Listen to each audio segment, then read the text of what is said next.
2020 साली म्हणजे कोरोना काळात मी केस कापूक शिकलोय. मी तेव्हा मशीन हातात धरली ती आतापर्यंत सोडली नाही. रात्री मी आयलं श्रवणच्या नितय सियाचो तिसरो बर्थडे साजरा करू. बारक्याने डोक्यात टोपी लावलेले आणि जसा ह्यांच्यावर कॅमेरा फिरवला ना तसे ह्यांचे हालचालीच बदलून गेले बघा. काय पण म्हणा बर्थडेची तयारी जबरदस्त केलेली. ही जी तुम्हाला फ्रेम दिसताय ती सियाची पेंटिंग आहे. ओवालून बिवालून झाला आणि शेवटला आमच्या हिरोची एंट्री झाली. काल श्रवणचो पण बर्थडे होतो म्हणून आज दोघांचे पण बर्थडे एकसाथ केलाय. हॅपी बर्थडे श्रवण आणि सिया.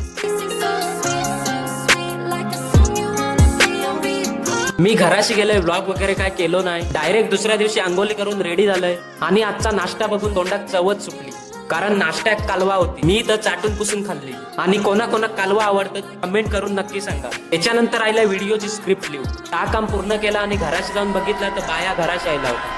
आयल्या भांड्यात कालवा बघितला आणि खुशच झाला. घराशी आयलाच म्हणून काय झाला, ह्या कामाक तुका रजा नाही आहे. मी नंतर देवला लागे आयलय आणि या सोहमाक इदा किता म्हणतात तर आता समजला. ह्या 2 पिल्लांनी ना जामच वैतागवला नाही. केव्हा पण टिटिवनी घरात घुसतात हा समजत पण नाही. आणि मंडळी संध्याकाळची चाय बनवताना ही व्हिडिओचं शेवट केलंय. चला बाय बाय.